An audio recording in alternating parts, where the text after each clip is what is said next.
Welcome to the Reason Roundtable, your weekly libertarian podcast that has been sounding the alarm on Capitol Hill for years before it was cool. I am Matt Welch, joined by Nick Gillespie, Peter Suderman, and Katherine Mangu-Ward. Hi, team. Howdy.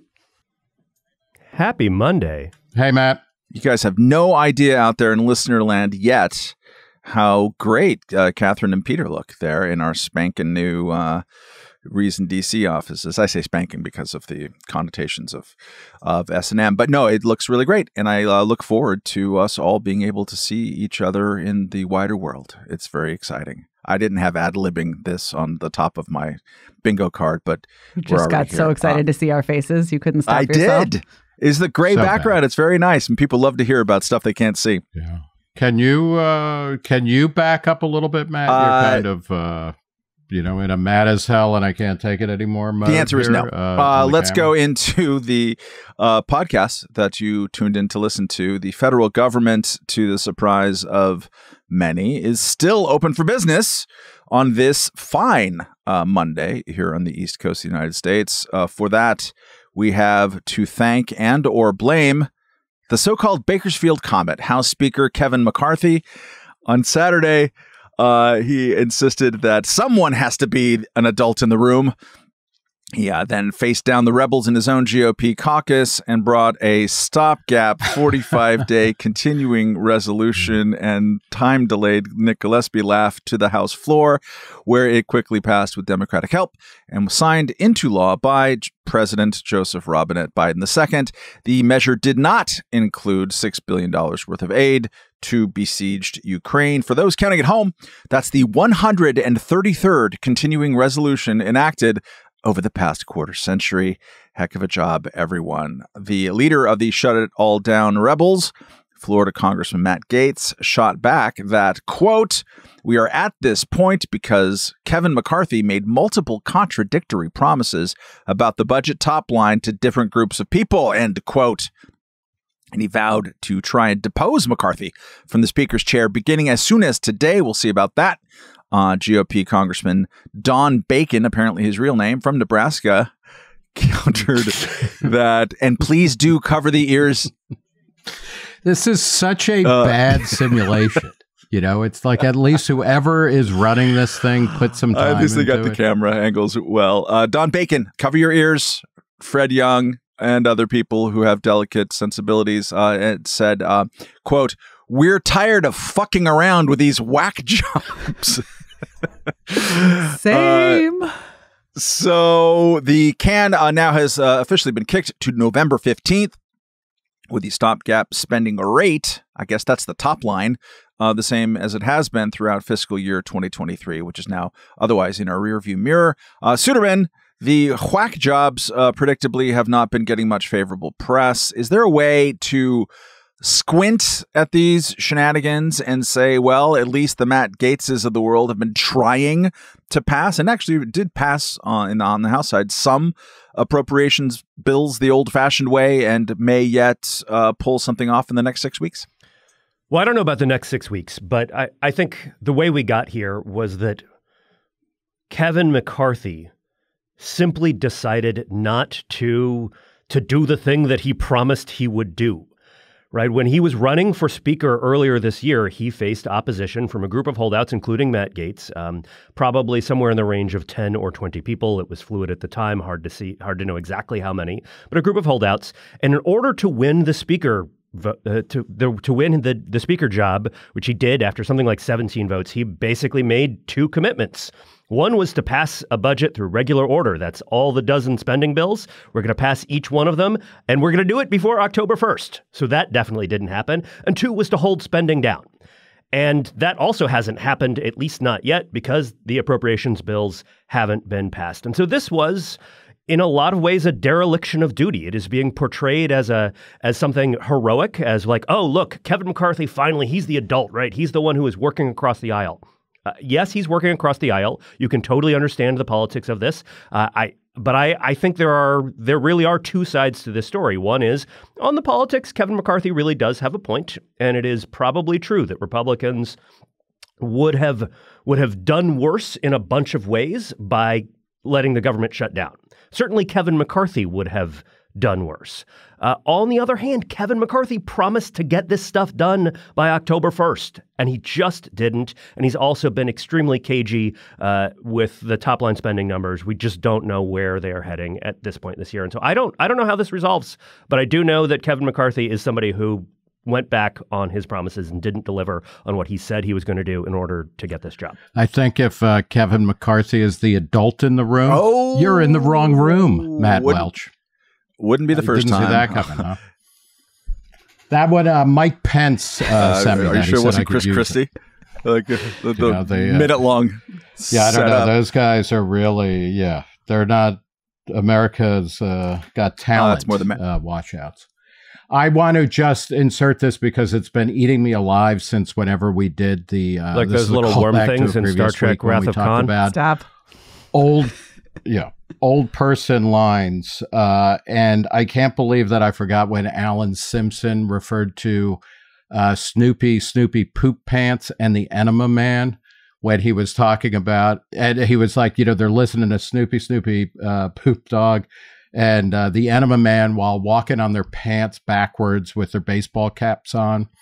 And we're still in that. I bring it up not to have just the opportunity to say Snoopy Poop Pants a couple times on the pod. We have not. It's really the Enema Man, which is great. It's like, and there's a great Reason TV video of a remix of Alan Simpson saying that. But like, we're still there. He was talking on Meet the Press about Social Security and entitlement reform with Erskine Bowles, who was just dying a little bit faster. But we're still there. Like, we haven't done any kind of budget work in a really, really long time. And it just doesn't seem like it's going to change. I think Kevin McCarthy is going to get canned over this. And I don't think that's a bad thing. I think the Bakersfield Comet sucks. And everybody knows it. He knows it most of all. And, but what comes next is I think it's very unlikely that the unclear. motion to remove Kevin McCarthy actually succeeds. I don't want to say it's impossible, but I would bet against it. Yeah, I'm not saying it won't be that. This is the beginning of the end. Like the Republicans have not been able to keep a House Speaker as long as they should or want. I mean, since going back to the coach, Dennis Hastert, who was like the high point, and he's a convicted. Catherine, is there a case so with that? Good luck like with Kevin McCarthy. The common and accurate way of looking at this is, oh my gosh, Republican congressional dysfunction. And as Nick alludes to, they've been doing this for a while with all the speakers. Is there a more generous reading of this, which is that, well, at least they challenge their own leaders, unlike Democrats? I don't know. Was there ever a challenge to Nancy Pelosi that lasted more than like a squad softball game or something?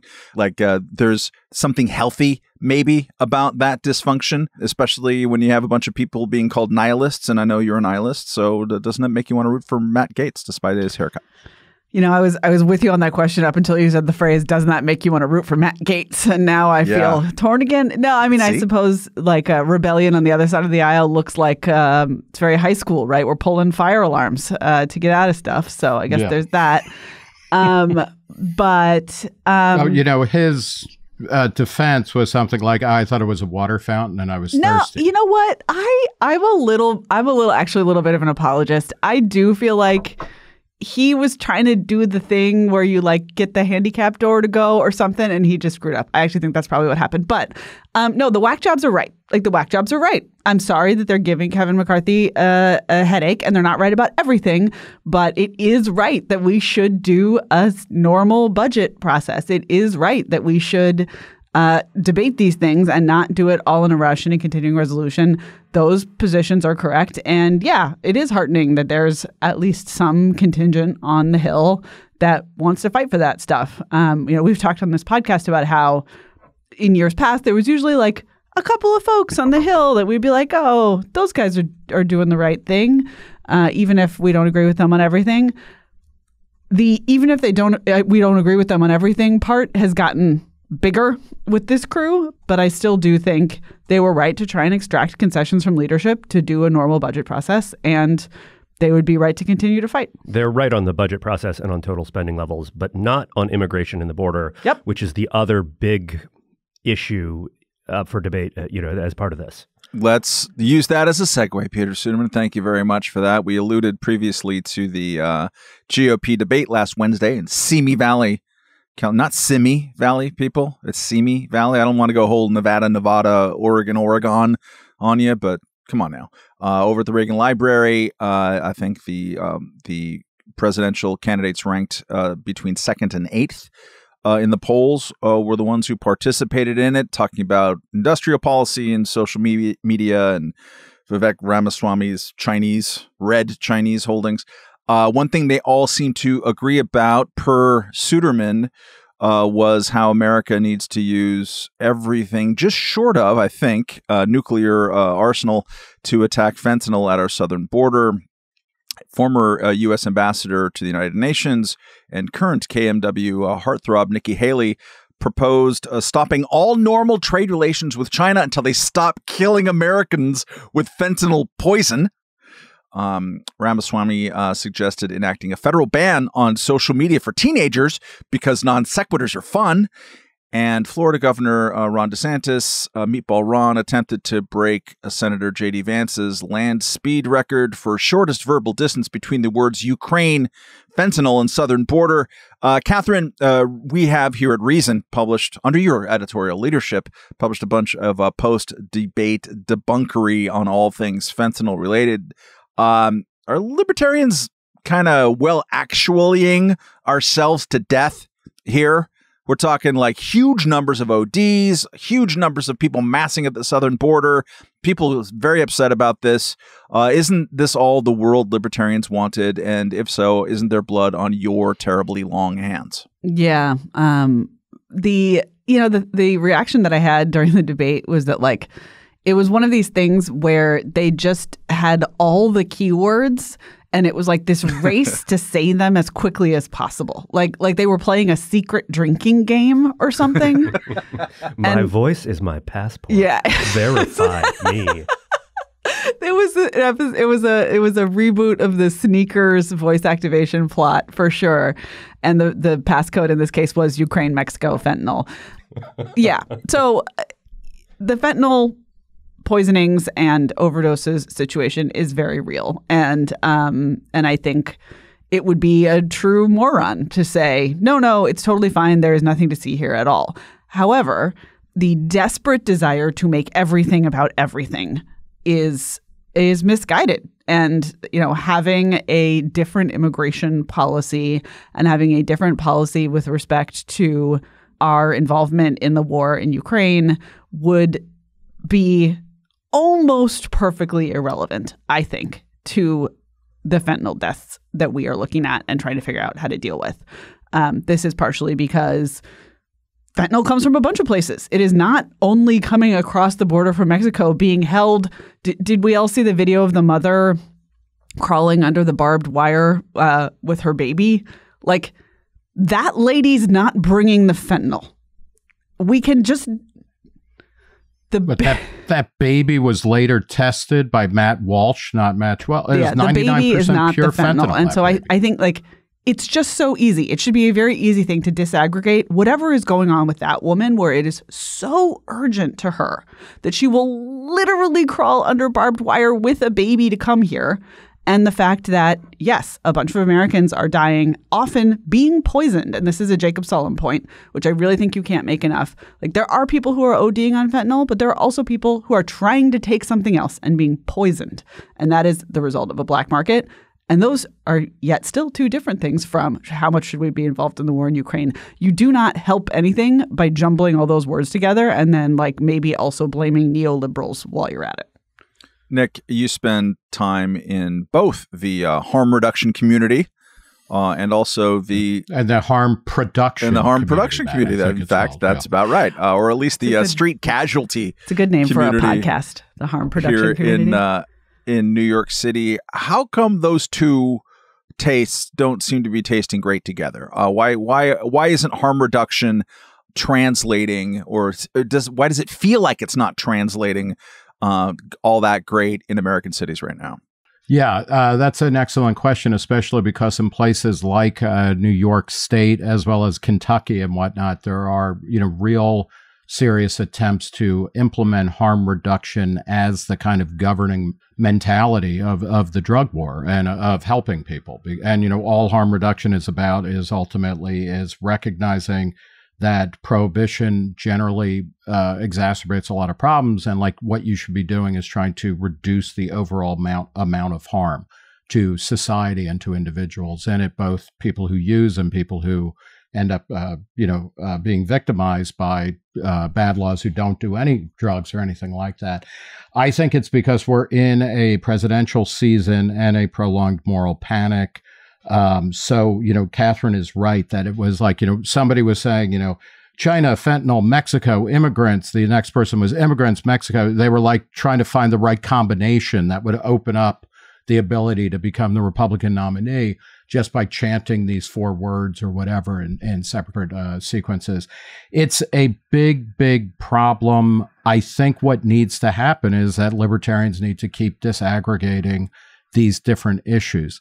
Fentanyl overdose or overdoses are, you know, being driven by the drug war and black markets in drugs and the inability of people to talk about substance abuse as well as the need for pain treatment and things like that. And we need to keep pushing on that because those people are going to die no matter what. And even if we stop the overall moral panic, we need to change the policies that actually help people deal with all of their, you know, pain, but also substance abuse issues and things like that. And you know, the starting point of that is to know what you're taking.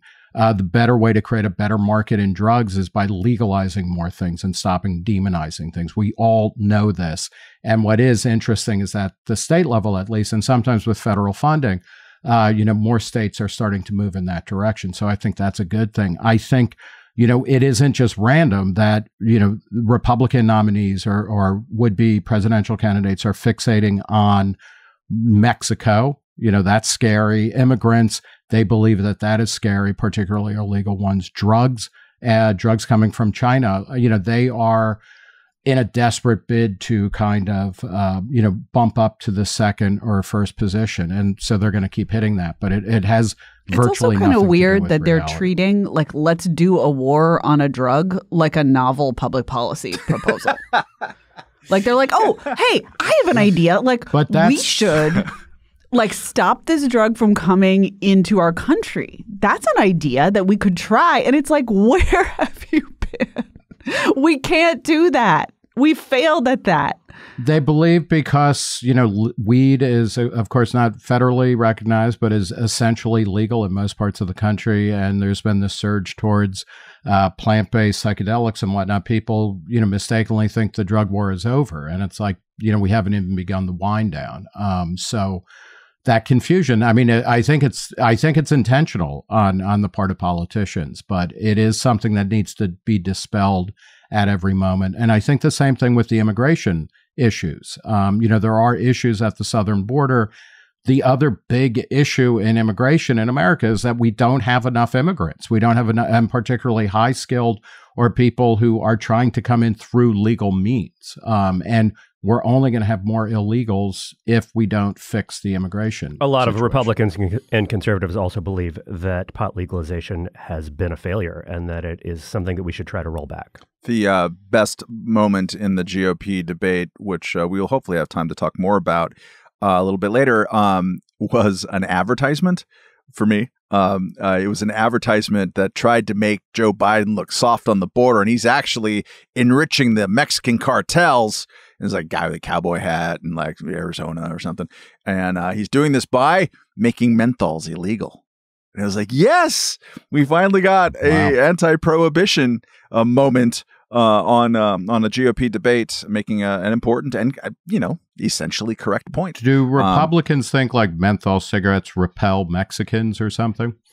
I don't know. Maybe we start working those angles. Yeah, just confuse everybody. Poll tested here. Peter, you pay attention to policy and how it translates and whatnot. Can you walk us through how, given a president and a president's power, how the kind of political rhetoric that we saw and that we continue to see in the Republican debate and in the Republican political conversation as regards fentanyl, as regards sending the military to Mexico, which is pretty unanimous at this point, it seems to be, might actually translate into policy under the next GOP administration? I think it's totally unclear how it would actually translate into any kind of practical action. You can imagine something as wackadoodle as a full-scale quasi-invasion or at least regular airstrikes on cartel facilities in Mexico without the Mexican government's permission. That is at least a theoretical possibility, though I certainly wouldn't bet on that being the most likely outcome. More likely, it's going to look like something more like what we saw under Trump, where he deployed the National Guard to the border, except an expanded version of that, and then selected kind of special forces operations on the other side of the border, maybe with the Mexican government's permission, maybe not, somewhat unclear, but we would just be kind of waging a covert little war with our neighbor. Maybe some parts of the government there would be okay with it, maybe not. It just seems like it would be a very bad idea, because even if you wage a little war, even if you do it in the smart way, even if you have Nikki Haley running our little war against Mexico, there's no way it's going to go well. It's very unlikely to stay little. And part of the thing is, let's say the Mexican government buys in, or at least decides not to, to see this as a attack on their sovereignty, which it arguably would be if the Mexican government is like, no, actually, you can't bomb inside our borders, and we just did it anyway. Let's say the Mexican government just decided, okay, we're going to let this play out, and we are not going to take military action in response. You would still have heavily armed, well-funded cartels that have a proven ability to move things like, say, guns and operatives across the southern border, and they could take revenge, right? Like they could start waging a little war inside the United States against American personnel, whether that's military or political or just civilians. And so I think that there would be real risks to Americans to doing it's not just budgetary. It's not just that this is a bad idea from a diplomacy perspective. I think that doing this would put American lives at risk in ways that Republican candidates proposing to bomb the southern border or whatever are totally not acknowledging. I fell for the tiny little smart war waged by Nikki Haley for strategic purposes once, and I'm not going to fall for it again. What was the first tiny little war that you, it was technically not waged by Nikki Haley, but that was the promise of the first Iraq War, not the first Iraq War, the second Iraq War. That we were just it was gonna be so high tech and clever and surgical, and we were gonna get it done with no lost lives, and like it wasn't Nikki Haley, but spiritually same vibes. There is a great movement that is mostly being pushed by hyper-conservative and libertarians called Defend the Guard, which is parallel to all of this. It is a state-based move where they're trying to get state legislatures to make it illegal to pass a federal law saying you can't deploy National Guardsmen and women into active combat duty unless there is an actual war declared. Hey, that's a good idea. It is really kind of fascinating because it's mostly on the right side of the spectrum now, although, all of these things kind of get together at some point. It's, there are a lot of tensions there. That are going to explode in, I think, a beautiful kind of fireworks display sometime over the next couple of years. We can see, elements on the left as well. But I think the Defend the Guard movement is kind of a fascinating counterpoint because on a lot of levels, the same people are like, we're worried about Mexicans, we're worried about fentanyl, blah, blah, blah. But this is where kind of focusing on constitutional constraints on power may actually yield some interesting and effective political coalitions. It's just absolutely crazy to me that the new right, the post-Trump right, has organized itself in so many ways around opposition to George W. Bush's failed wars.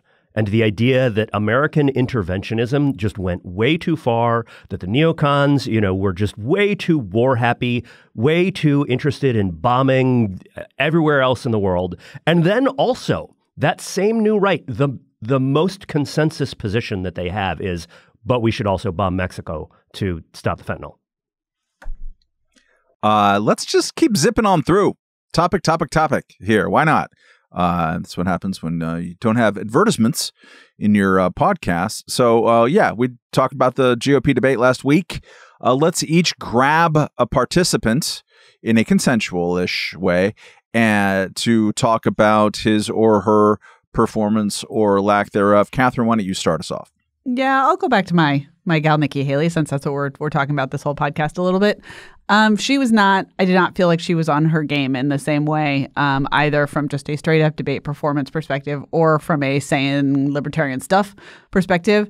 But I did think that the debate offered a very interesting case study in the ways that libertarian ideas function in electoral politics, and especially in the GOP, because she had one good line in the previous debate. And it was about how the Democrats and Trump have spent too much and they share responsibility, and that the people on this stage are going to not be that and they're going to fix that problem. And we saw in the first few minutes of this debate, of the second debate, both Chris Christie and Ron DeSantis straight up steal that line. Like, they both did versions of that line, and they delivered competently in both cases. And I think that's how libertarians win-ish in real electoral politics. Like, you just figure out how to say the thing in a way that resonates, and then you hope that the people who might actually hold power hear it like the people liked it, say it too, and then maybe do it when they get into office. This is a long con, and it doesn't always work. But I felt like that was just a very, very clear kind of linear progression of a good line into the slightly more mainstream parts of the party. And frankly, there are going to be people who could hear those sentiments from Ron DeSantis's mouth in a way that they were not going to hear them or appreciate them from either Nikki Haley or Chris Christie. So I guess thanks, Ron. Could also be a way of differentiating themselves as all former governors, right, or one current governor and former governor from the swamp dwellers like Tim Scott. Sure, the perennial competition to be the outsider. Yes, and Mike Pence too is not an outsider according to that Reason contributor. Mike Pence is not Reason contributor Mike Pence, as we shall henceforth refer to him. The so-called Reason contributor. Nick, who did you enjoy or find noteworthy to watch? I also want to tell people to watch the Trump speech before that, which was counter-programming, and I was watching his address from an auto parts manufacturer in Michigan, which a bunch of right-wing channels and streaming services carried even as it cut into the GOP presidential debate, which is kind of fascinating. I mean, in terms of media, everybody knows that Trump, is going to get more eyeballs than a bunch of, 8 dwarves or whatever were on stage this time. And that's kind of interesting in and of itself. But Vivek Ramaswamy, he kind of makes me laugh because he's the young guy, and he's the young immigrant tech entrepreneur, and he wants to increase the voting age. He wants to shut the border, even though he's the son of immigrants. And when he was asked about whatever, he would pivot to the Swiss cheese border, about fentanyl and things like that. And he is an incredible talker. Zach Weissmuller and I interviewed him for an hour and a half, for Reason a couple months ago.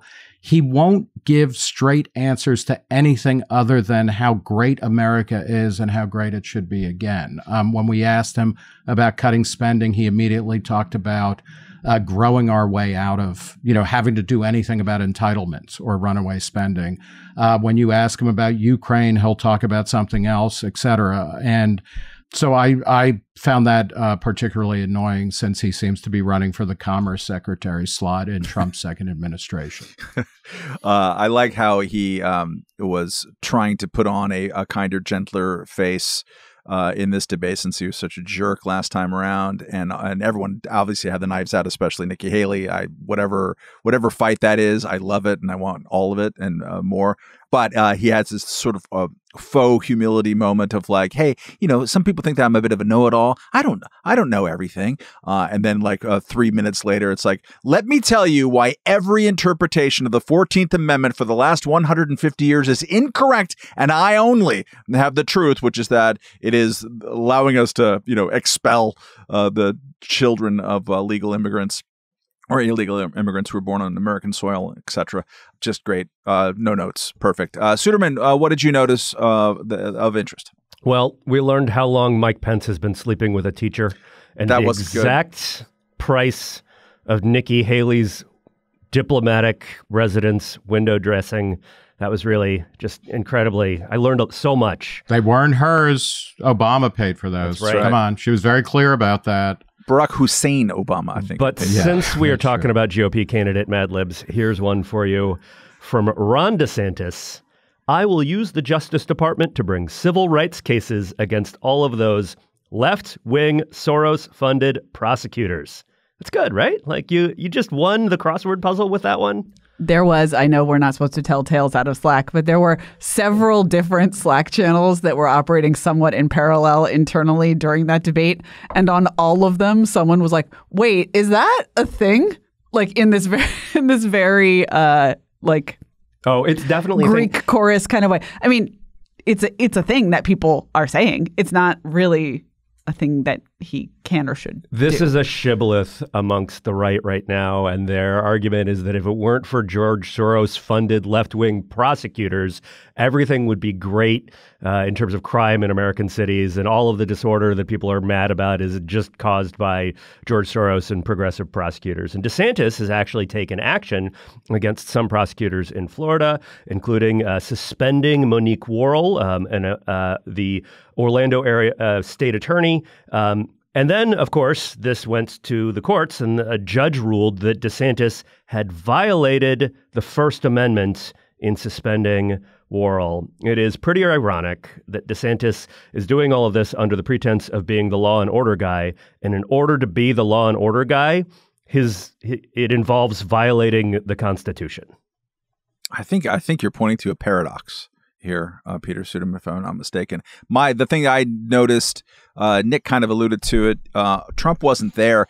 I feel like we as a country are not, and definitely the Republican Party, but also the media, are not figuring out what to do with the Trump-sized hole in Republican politics, by which I mean, like, he wasn't really asked, it wasn't the topic of a question, of a debate of his 7 distant competitors. We only got at the very end, Dana Perino says, what can't, you're all like way behind, so who are you going to vote off the island? Which was a pretty silly way to approach it. I say that as someone who likes Dana and appreciated her attempts to keep anything on tracks during this debate. But to me, that's the first question, and it's one that nobody really wants to answer too much besides Chris Christie, so that he can do his Donald Duck line, why... Well, that gets better every time you hear it. Just going to polish that little rock. Is why shouldn't what's the biggest reason why Donald Trump shouldn't be president? You're competing against him. Clearly, you think he shouldn't be president. So what is your biggest reason for that? And part of the reason why you ask it is to watch people like Ron DeSantis squirm because he's trying to straddle, appealing to Trump voters and competing against him. But also, it's like a real legitimate question. And it's a great question, particularly for those of us who are not Republicans or who at least are very independent leaning Republican voters. You want to know what they think about a person who has had some consequence in American politics over the last 8 years, who has been, he's under criminal indictment in 4 separate cases, says a lot of crazy things every single week, all the time. And that's another kind of weird media-sized hole. Like there was a lot of coverage of his speech in Detroit in front of non-unionized auto workers, but mostly as that's an interesting indicator of the shifting kind of political sands in the Republican Party. And that is indeed an interesting thing to talk about. But also, he did all kinds of crazy stuff last week, like basically say that General Mike Milley, whatever the hell his name is, Mike Mills, should be rung up for treason for all of his baselines. Just like he says, poopy pants moment there. It's every moment is a poopy pants moment for Matt. He says crazy stuff all the time, and people are just so fatigued from it. They're like, oh, well, if you dwell on that, then that's just because you have Trump derangement syndrome. So we're just not even going to write about it or talk about it too much. And this is particularly on the Republican side, too. Like, people don't want to address the elephant in the room, and he is an elephant, and this is a room. So it's just it's an interesting dynamic to watch, I think. Nick, does the room with the elephant also have the adults in it? The adults. Yeah, I was going to say, if Trump is the elephant in the room, I think you're in the wrong room, Matt Welch. There you go. Yeah, reach for the stars. One of the clear takeaways from this GOP debate, and it's only going to get worse. When they get rid of Burgum and a couple of the other people start disappearing from the edges, is none of them is even pretending to offer a vision of the future that isn't about, don't worry, you will get more of the pie that is shrinking in front of us, or that is being baked into a cinder. And it's not like you can just snap your hands and come up with some kind of Reaganite vision of the future. But none of these people have that. Like, they really don't. They can't look at a future that is different than the present or distinct from the past and kind of sell it. And they can't attack Trump. Like, the one thing that they could say is Trump in 2 national elections failed to even crack 47% of the popular vote. He can't fucking win again. He got lucky. I mean, it's like the win of the country's history, that he beat Hillary Clinton and he beat her fair and square, like according to the rules and stuff, but he can't win again. They can't attack that because their policies are not distinct from him. And they're just like less interesting versions of him. And this, until the Republican Party really starts changing what it stands for or going back to what it used to stand for, like, it's just going to dribble away in duller and more cacophonous, useless debates. They can't make the argument that he can't win again because Republican voters don't buy it. Kristen Soltis Anderson, the pollster, who is a friend of Reason, has been making this point that when you survey Republican voters, they do not believe that Trump cannot win again, and you can't convince them. But there are fewer. And there was a poll that just came out within the last week showing Trump up 10 points on Joe Biden. Now, there's arguments that poll was an outlier, that it was bad, that there were problems with the numbers. It's 13 months out. Polls don't tell us really don't tell us very much at all about the final state of the election that's going to happen over a year from now. At the same time, the polling is very, very close, even when you discount that poll. And there are now polls showing that he's winning not just by a little, but bigly. He has run for president twice, and he has failed to get even 47% of the popular vote. Republican voters, to the extent that they insist that Trump can win, will lose the popular vote for, like the 20th time in a row, basically. I mean, let's get to our listener email of the week, trying to get through a lot of topics unusually on this podcast. This is a reminder to all of you to please email your short queries to us here at roundtable@reason.com. We read every single one. Just know that. This one comes from Dave Hood, the great Dave Hood, who writes, an executive order to establish an American Climate Corps. What's your take on that? A fart in the wind? Just more pork? A foot in the door? I love the metaphors here, Dave. Bypassing Congress that will turn into yet another powerful, unaccountable interest group? Or stroke of the pen regulating agency? That is the question. Little extra context. The president of the United States 10 days ago announced an executive order establishing a new American Climate Corps to, quote, this is exciting, mobilize a new diverse generation of more than 20,000 Americans, putting them to work conserving and restoring our lands and waters, bolstering community resilience, deploying clean energy, implementing energy-efficient technologies, and advancing environmental justice, all while creating pathways to high-quality, good-paying, clean energy and climate resilience jobs in the public and private sectors after they complete their paid training program. End quote. Begin barf. Katherine, what is your answer to this question? I wish I loved anything in this life as much as politicians love trying to create backdoor national service programs. They just love the idea of an army of youth, maybe in matching outfits, doing their bidding. And that's not great. That's not a healthy impulse. We shouldn't do that. It's bipartisan. It's, Vivek Ramaswamy wants it. Pete Buttigieg wants it. Like, younger politicians who should know better want it. Old politicians who should know better want it. I went and read the 17,000 bullet point list of things that this program is supposed to do, which of course is like a job training program and also will somehow stop climate change or whatever. It's probably not going to do either of those things. But way, way down, there was a notice of proposed rulemaking that would create a pathway for people who participate in this program to go straight to working for the federal government. And that, I think, is the real major implication of this. It's just another way to suck in people to become crappy federal employees. And I wish we would stop doing this. Like, this will not solve any of the problems it is ostensibly going to solve, and will instead just create another big dumb program. Nick, that can't possibly be improved on, but try. Yeah, no, it made me think of VISTA, Volunteers in Service to America, which was founded by John F. Kennedy, who it was like a domestic version of the Peace Corps, because why should people in developing countries be the only one to suffer? It's still around. There's like 5,000 people in it, and you never hear about it because it doesn't matter. That's what I thought of when I heard about this. I walk by a bus stop ad for the Peace Corps every day on my commute, and it's like two kind of middle-aged people looking into the distance, and like the photo's not very good, and it's just so perfectly captures the Peace Corps. Like, the advertising is too good.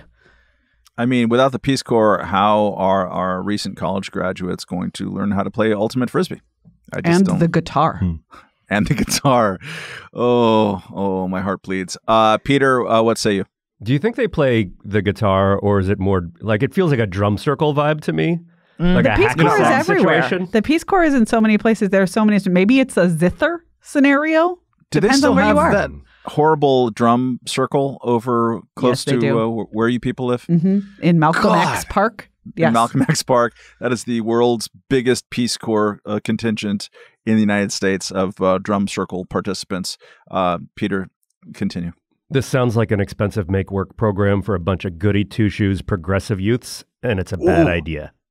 Ooh, shots fired from the normally calm Peter Suderman. Okay, we're going to get to yet another topic, and this is more lightning round time as we were getting up against it. Last week, after a long enfeeblement and much longer career in politics, California Senator Dianne Feinstein died at the age of 90. Governor Gavin Newsom declined to pick Meghan Markle as her replacement, electing instead to select a black lesbian abortion activist from Maryland named LaFonza Butler. I would not usually include all of those descriptors, but he had promised that that basic demographic would be box checked. Let's quickly go around the table and each pick one thing about the dearly departed Di-Fi. Nick, why don't you lead us off? As a city council, the equivalent of the city council in San Francisco before she became mayor, after the assassination of Willie Moscone, the mayor was killed by Dan White, who also killed Harvey Milk. She palled around a lot with Jim Jones of the People's Temple, and she tried to shut down porn theaters. She was a bad mayor who is the hero, actually, though, of Season of the Witch, David Talbot's great book about San Francisco. And she was generally a bad senator whose big claim to fame was pushing an assault weapon ban, which studies by the federal government found had no statistical effect on crime. Katherine, what say you? I appreciate that she, the writers for this season, or the crafters of our simulation, or whatever you want to say, have used her to excellent effect to put a fine point on the rising concerns about the gerontocracy. There have been many such notes sounded in this political season, but having her be the center of a fairly long controversy about her competence, only to die in office, clearly having long been unable to perform her job, really at age 90, really does highlight how this is an incredibly serious problem. Reading the coverage of how her replacement was selected, among other things, there was this difficult problem of she had already announced that she was not going to run again. And so contenders for her seat are in place. And, Newsom was in the sticky position of having to decide whether or not to pick one of them to hold the seat on an interim basis. The fact that he just did it as a gimme to a fundraiser really, again, just putting a really fine point on our politics. This lady got this gig because she checked demographic boxes and because she brings the reign, because she is she brings money to a lot of the players in this space. And a Senate seat shouldn't be a little plum. It shouldn't be like a little present you get for raising a lot of money for the party. It's a really important job. We should be taking more seriously who is occupying that seat. Although the backup option, or the sort of most likely backup option, Barbara Lee, she's, I think, 77. Is that right? So that's maybe a short-lived solution as well. Peter, Di-Fi? Yeah, speaking of goody-two-shoes progressive youths, Dianne Feinstein was mean to a bunch of kids, and it was great. Specifically, she was mean to a bunch of children that were sent to her office back in 2019 to demand that she pass the Green New Deal. And she was just like, no, you're ridiculous. You are children. You have no idea what you are talking about.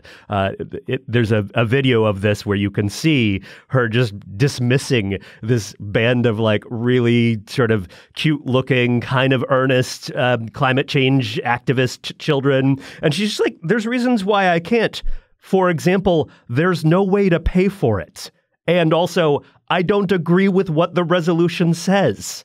And then she explains to them that also this isn't how politics works. And even if I were willing to vote for this dumb thing, other people wouldn't. And that's a bad way of trying to do legislation. And she just gives them a little lesson on why they're kids and they're dumb and they don't understand how politics works and their ideas about global warming and the Green New Deal and completely rewriting the economy are just kind of stupid. And so I have a lot of disagreements, obviously, with her as a policymaker, but I like that she was mean to children about bad laws. Wait, but you left out the best bit. You left out the zinger where they say, we voted for you. And she says, how old are you? And they say 16. And she says, then you didn't. Incredible. As a California native, she was my senator for 1,000 years, I guess. There's this thing that happens in one-party states, which California became in the 90s. And that is, or one-party Democratic states. I presume that there's an analog to this on the Republican side, but I can't immediately call it to mind because I tend to live in these places. The lifer politicians in one-party states tend to not be, as in Democratic state, as progressive as the George Soros-funded prosecutors might have you believe. Dianne Feinstein was incredibly conservative. She's incredibly authoritarian. I commend everyone to read Jacob Sullum talking about her over the weekend, giving her policies righteous, criticizing. And it was this eternal consternation among California residents, why can't we do anything about her? She seems to be bad on almost everything, although she did go against the CIA's torture program in 2014, which it's worth mentioning. I think. Well, and after she found out that the government or the deep state was spying on her, yeah, she got mad about it. It's probably had more to do with it. She got angry about it. Yeah. But that happens. That happens in a lot of ways. There's Chuck Schumer isn't, even though he's progressive in many senses, but he's also a huge disappointment to the AOCs of the world. And it kind of always is thus. Once you have a one-party state, you get people who find a way to get elected once, and they just sit on it forever. And in her case, obviously, long past the time that she was mentally, physically competent to be a senator. And it should hopefully cause people to reflect on how one-party governance just isn't great. It usually doesn't work out so great. It doesn't produce great politicians. It doesn't produce great policies either. I don't know exactly how to fix that, but being aware of it is the first step. All right, let's get to our last step on this podcast, which is what we have all been consuming in the cultural arena. Nick, why don't you lead us off? I watched the movie that's in theaters now called Bottoms. It's directed by Emma Seligman, who also co-wrote it with Rachel Sinnott, who's also, I think, in the movie. But this is the best parody of a high school movie that has been around in, I would say, years. It could even be decades. Wow. It's about two lesbian girls or queer girls who are losers in their high school, and they create a female fight club basically to have contact with other women. This takes place in a Strangers with Candy type universe. Marshawn Lynch is the faculty advisor to the club, who is totally hilarious, and people who know him from his unwillingness to give press conferences as a football player will deeply enjoy his portrayal. Everybody in this universe is kind of an idiot, but it also ultimately is a kind of kind-hearted Napoleon Dynamite type universe. If Napoleon Dynamite that world was dipped into a vat of LSD. Highly, highly recommend it. Bottoms is a fantastic movie by a really young filmmaker who's got who's unfortunately is Canadian, but doing her best work in the United States. It's just a tremendous movie, and I thank my older son for recommending it to me. Honorary Americans when they do good. Peter, yep. What did you consume? I watched the 4K re-release of Stop Making Sense, the 1983 Talking Heads concert film directed by Jonathan Demme. So I've heard the live album hundreds, maybe thousands of times before, but I'd never actually seen the movie despite having heard great things about it for years. And folks, it is a revelation. It captures the band at its peak. There is a sense of energy and intimacy that you almost never get from movie versions of concerts, thanks in part to the cinematography by the great Jordan Cronenweth, who had just come off of shooting Blade Runner, which is one of my favorite movies of all times. And because of the way that this movie is shot on 35 millimeter, close up, incredibly well lit, you get this sense of the band as a musical organism, a bunch of independent cells that kind of come together to function as a single cohesive whole on stage. If you've ever played music with a group, you've probably had that experience where you almost cease to be your own totally independent self, and you are thinking and acting and speaking and playing as a kind of a group mind, as a hive mind. And it's a really hard thing to capture and show to other people on film, but this movie does it. It is just an extraordinary, joyful document of a great musical act at its peak. It's playing around the country in limited release this week. If you like Talking Heads, if you like great music, if you like beauty and joy and wonderful things, you should make an effort to see it. I would also recommend, based on the memories of 18-year-old Matt Welch, if you don't like the Talking Heads, or at least are indifferent about them because they're from the East Coast and screw those people, it is also a revelatory, even maybe more of a revelatory movie. I remember seeing that freshman year of college in a nice big theater. And the movie was recorded cow, on the West Coast. Yes, Pantages, I think, in Hollywood. It is an amazing thing to watch, and also cocaine is a hell of a drug. I have never tried it, but man, does it work. It just works. Katherine, what did you consume besides cocaine? I am nothing if not a cliche, and so I have come slightly late to a podcast that launched earlier this year from the Freakonomics radio network, the economics of everyday things. This is my sweet spot, y'all.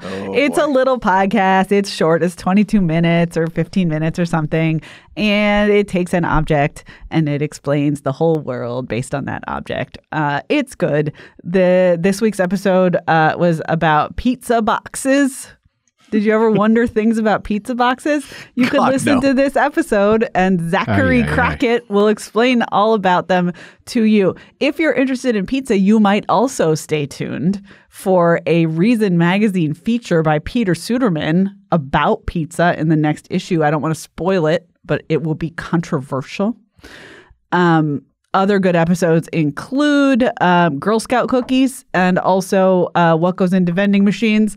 I don't care that I'm a cliche. You listen to this podcast and you're probably maybe like me in that you like podcasts like this. If you do, check out The Economics of Everyday Things. It's kind of a blockbuster in its category, so you've probably already heard of it. But tell me one pizza fact.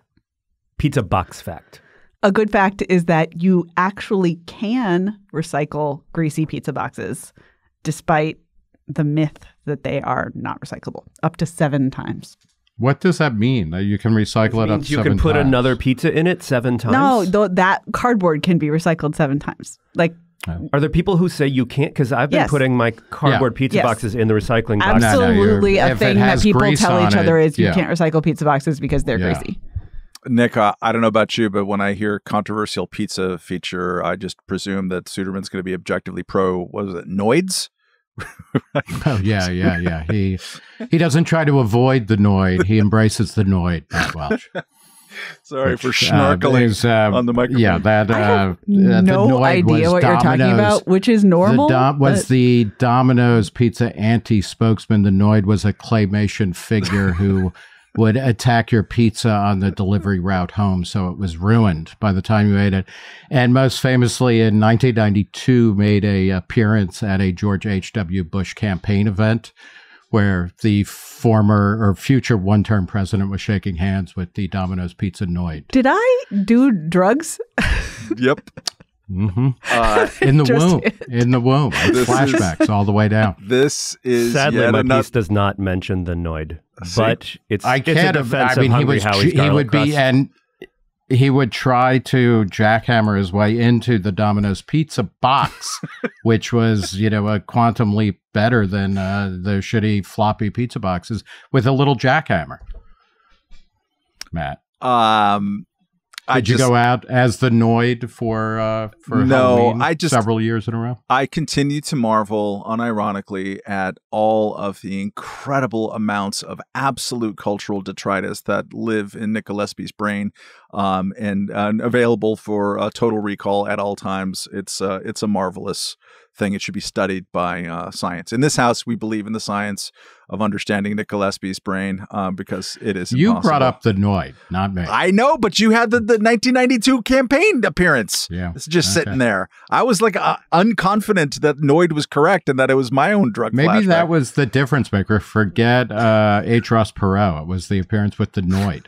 He lost the coast, the pizza eaters on the coast with that. Speaking of coastal elites, that doesn't really work. As teased on a recent kind of what you scenario here on this podcast, I actually did, for the first time in nearly half a century, attend a Renaissance fair with my thank you for the finger symbols, with my 8-year-old daughter who is all in.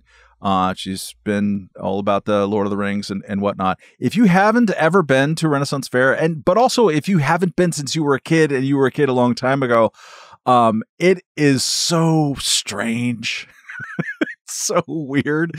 It's great. Like the amount of it's a bunch of subcultures that are sort of mashed together into one subculture, and it doesn't make technical sense at all. Like if you just sort of base on the adults wearing costume situation, you have a lot of people obviously dressed like Stevie Nicks kind of gypsy era. You have a lot of Robin Hoods and the sort of barmaid wenches types, and then yet you also have a lot of Slash from Guns N' Roses, like the with a top hat and like the skulls and everything. And it's hard to say exactly what part of medieval or Renaissance era Europe looks like the lead guitarist for Guns N' Roses, but it works, people. The jousting, the Slash, the sword swallowing, because that was well known for medieval France.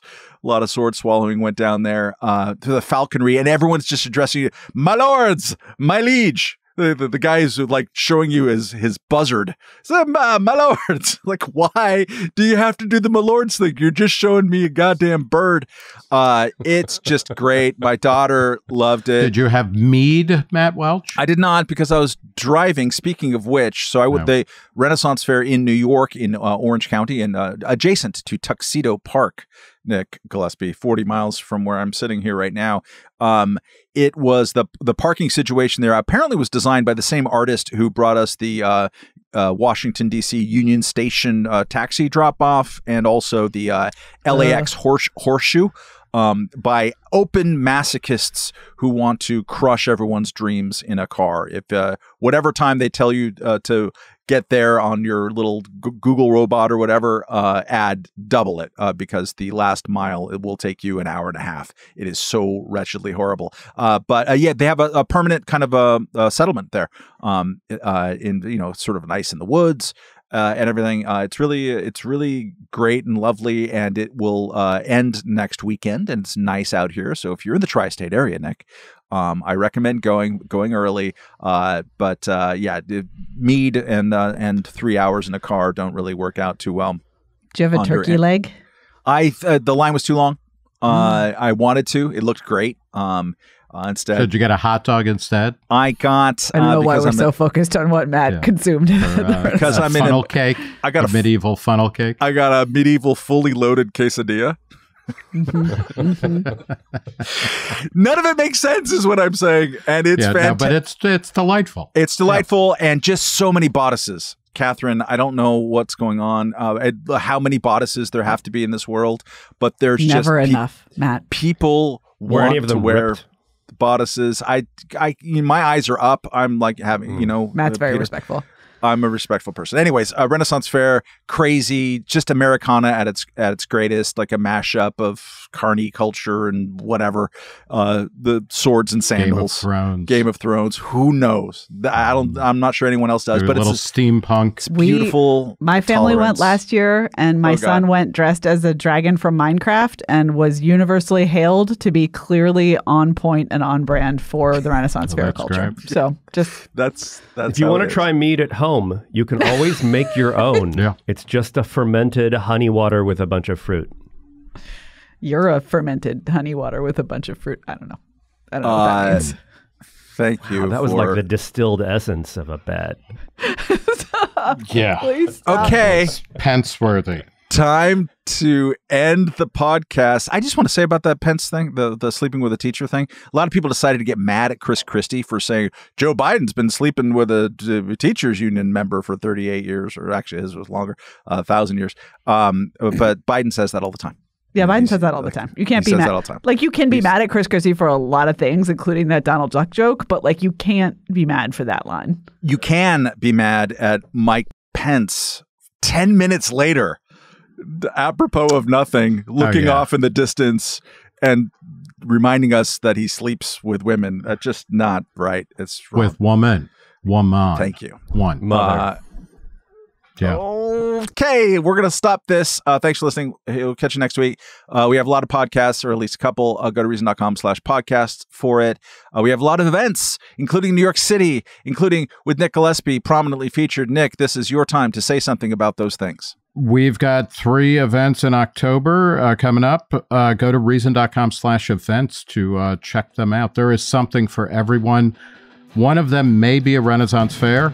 Don't hold me to that, but maybe. Or certainly you can come dressed in whatever era you want. Bodice is always appropriate attire for a Nick Gillespie event. More like a Renaissance unfair. No. Yeah, that is, I think... We're done. Wow. Yeah. Goodbye. I know what it's like to be dead.